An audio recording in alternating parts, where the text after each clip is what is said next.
Assalamualaikum warahmatullahi wabarakatuh. Alhamdulillah, segala puji bagi Allah subhanahu wa ta'ala.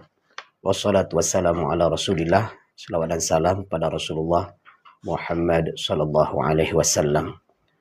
Judul nasihat kita pada kesempatan berbahagia ini adalah pemimpin adil. Secara istilah, pemimpin adil adalah pemimpin yang menempatkan segala sesuatu pada tempatnya, memberikan hak kepada yang berhak, dan tidak berbuat zalim dalam hukum, dalam keputusan dan perlakuan. Kata adil dalam bahasa Arab berarti lurus, seimbang, atau tidak menyimpang dari kebenaran. Mari kita lihat dalil di dalam Al-Quran, surah An-Nisa ayat 58. Sesungguhnya Allah subhanahu wa ta'ala menyuruh kalian menyampaikan amanah kepada yang berhak, dan apabila kalian menetapkan hukum di antara manusia, hendaklah kalian menetapkan dengan adil. Surah An-Nisa ayat 58. Ayat ini adalah dasar utama kepemimpinan. Menurut Ibnu Katsir, ini mencakup semua pemimpin, dari skala kecil hingga besar. Masya Allah. Jadi, apakah dia pemimpin bagi diri sendiri, pemimpin dalam keluarganya, dalam sebuah lembaga, hatta dia seorang pemimpin sebuah negara. Adil artinya memutuskan perkara berdasarkan kebenaran, bukan kepentingan pribadi atau golongan. Mari kita lihat kembali di surat Al-Maidah ayat 8. Allah berfirman yang artinya, wahai orang-orang beriman, jadilah kalian penegak keadilan karena Allah, dan janganlah kebencian terhadap suatu kaum mendorong kalian untuk berbuat tidak adil. Nah, ini kembali ditegaskan bagaimana sebuah keadilan itu ditegakkan atas dasar nilai kebenaran dan kebaikan. Bukan karena benci atau cintanya kepada suatu kaum atau kelompok atau pribadi sehingga seseorang terhalang dari berbuat adil. Adil harus ditegakkan bahkan kepada musuh sekalipun. Nah, coba lihat dalam Islam itu, kalau dalam sebuah peperangan melawan orang kafir itu kan anak-anak tidak boleh dibunuh. Ya, kemudian ketika orang kafir itu pun ditawan, itu pun dilakukan secara adil. Nah, ini luar biasa. Saya pikir tidak ada sebuah hukum yang paling hebat dari Al-Quran dan hadis-hadis Rasulullah Sallallahu Alaihi Wasallam. Ini menunjukkan keadilan Islam adalah bersifat sangat luas. Kemudian kita lihat kembali dalam sebuah hadis Rasulullah, ancaman bagi yang tidak adil. Dalam sebuah hadis yang artinya tidaklah seorang pemimpin yang menipu rakyatnya kecuali Allah haramkan baginya surga. Hadis riwayat Bukhari dan Muslim. Nah, ini penting. Jadi seorang pemimpin itu nggak boleh menipu. Seorang pemimpin itu tidak boleh berbuat zalim kepada rakyatnya. Seorang pemimpin itu tidak boleh menindas rakyatnya. Seorang pemimpin itu tidak boleh bersenang-senang di atas penderitaan rakyatnya. Seorang pemimpin itu jangan hanya untuk kebaikan dirinya sendiri, sementara masyarakat hidup dalam penuh kesempitan dan penderitaan. Kenapa? Dalam sebuah hadis Bukhari Muslim yang kita bacakan tadi, pemimpin yang tidak adil itu Allah haramkan surga, tak dapat surga baginya. Maka ini berhati-hatilah. Kita kuatkan kembali penjelasan dari para ulama sehingga menambah pemahaman kita bagaimana yang dimaksud dengan pemimpin adil. Ada ulama yang memberikan definisi pemimpin adil itu adalah keadilan adalah asas tegaknya dunia dan agama. Coba perhatikan.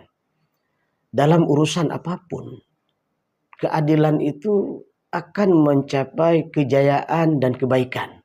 Dalam sebuah tempat, sebuah lembaga, sebuah negara ketika adil, maka kehidupan keduniaan itu bahagia. Dan bukan hanya kehidupan dunia.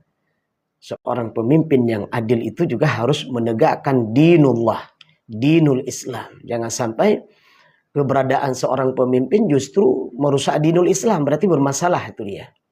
Ya, karena para ulama memberikan pemahaman makna adil ini, ketika dia adil maka dalam kepemimpinannya itu menegakkan syariat Allah dan melakukan berbagai macam kegiatan yang itu bukan hanya bermanfaat bagi kehidupan akhirat tapi juga dalam kehidupan dunia. Selanjutnya kita lihat negara bisa bertahan dengan keadilan. Negara manapun yang dipimpin dengan sewenang-wenang, katakanlah kalau dulu ada Fir'aun, ya, ada Raja Namrus dan pemimpin-pemimpin angkuh sombong terdahulu, itu sudah dipraktekkan, ya. Pemahaman kapitalisme, kemudian dipimpin atas dasar hedonisme dan berbagai macam sekularisme dan seterusnya. Itu semua mereka telah hancur dan itu menjadi pelajaran buat kita. Nah, makanya bagaimana di sini ditegaskan oleh para ulama bahwa sebuah negara itu akan bertahan manakala dipimpin dengan keadilan. Meski pemimpinnya itu kurang religius. Kita seringkali mendapatkan seorang pemimpin mungkin agamanya kurang. Nah, tapi dia mukmin, dia muslim. Dibandingkan dengan orang-orang lain mungkin ada yang lebih soleh, lebih alim dari dia. Tapi ketahuilah, dengan nilai agamanya meskipun kurang, tapi kalau dia punya semangat memimpin dengan adil, maka akan dapat melakukan kebaikan dalam sebuah negara yang dia pimpin. Tetapi tidak akan bertahan dengan kezaliman. Lihatlah bagaimana Allah hancurkan semua pemimpin-pemimpin zalim. Bagaimana Allah binasakan semua pemimpin-pemimpin yang sombong, angkuh, congkak. Itu telah Allah hancurkan. Apapun levelnya. Bahkan kalau kita lihat, umat-umat terdahulu itu tubuhnya lebih besar-besar daripada umat di akhir zaman. Kemudian keahlian teknologi mereka lebih hebat daripada umat di akhir zaman. Kemudian mereka bisa menciptakan berbagai macam bentuk kehidupan yang lebih modern, lebih canggih. Walaupun pada saat itu mungkin tidak secanggih hari ini. Tapi ketahuilah mereka telah melakukan itu semua. Contoh sederhana adalah bagaimana sebuah gunung mereka bisa memahatnya menjadi sebuah restoran. Ya. Dan kecanggihan ini luar biasa. Apa yang menyebabkan mereka dihancurkan dan dimusnahkan oleh Allah Subhanahu wa taala? Dulunya mereka beriman, tapi akhirnya mereka kafir, kufur, ingkar kepada Allah, akhirnya mereka dihancurkan. Kita lihat pengertian adil dari ulama yang lain. Misalnya Al-Mawardi menyebutkan pemimpin adil adalah yang menjaga agama. Nah, Masya Allah, kalau kita buka literatur dari Al-Quran dan Hadis dan sirah kehidupan Islam, ternyata hampir sebagian besar itu dikaitkan seorang pemimpin itu bagaimana menegakkan agama. Dan ini sudah diperankan oleh siapa? Rasulullah Muhammad sallallahu alaihi wasallam. Para sahabat, para tabi'in, para ulama-ulama terdahulu. Dan kita tahu kemerdekaan negara Republik Indonesia salah satunya adalah didukung oleh para ulama, para santri yang berjuang. Yang hari ini kita tidak tahu siapa nama mereka, di mana tempat tinggal mereka. Itu kalimatnya jelas sekali. Kemerdekaan negara Republik Indonesia atas berkat rahmat Allah yang Maha Kuasa. Nah, kalimat Allah itu tidak ada Tuhan dalam agama lain. Nggak ada. Hanya ada di dalam dinul Islam. Boleh kita lihat literatur dan literasi sejarah. Ternyata orang mukmin, orang muslim, para ulama, para santri, para cendekiawan, mereka semua bersatu padu. Bagaimana menegakkan kemerdekaan negara Republik Indonesia. Makanya tidak heran dari seluruh bentuk literasi dan literatur tentang kepemimpinan, kepemimpinan sering sekali dikaitkan dengan menjaga agama. Maka kalau ditanyakan, apa itu pemimpin yang adil dan baik? Pemimpin yang menegakkan syariat Allah di atas bumi Allah ini. Kemudian apa lagi? Mengatur dunia dengan keadilan, bukan hanya menegakkan agama, tapi dia membuat program-program yang terbaik, ya, yang itu memberikan kebahagiaan bagi masyarakat. Ya, kemudian program tersebut memberikan keadilan, program tersebut mendatangkan kedamaian. Terima kasih dan mohon maaf. Subhanakallahumma wa bihamdik, asyhadu an la ilaha illa anta, astaghfiruka wa atubu ilaika. Assalamualaikum warahmatullahi wabarakatuh.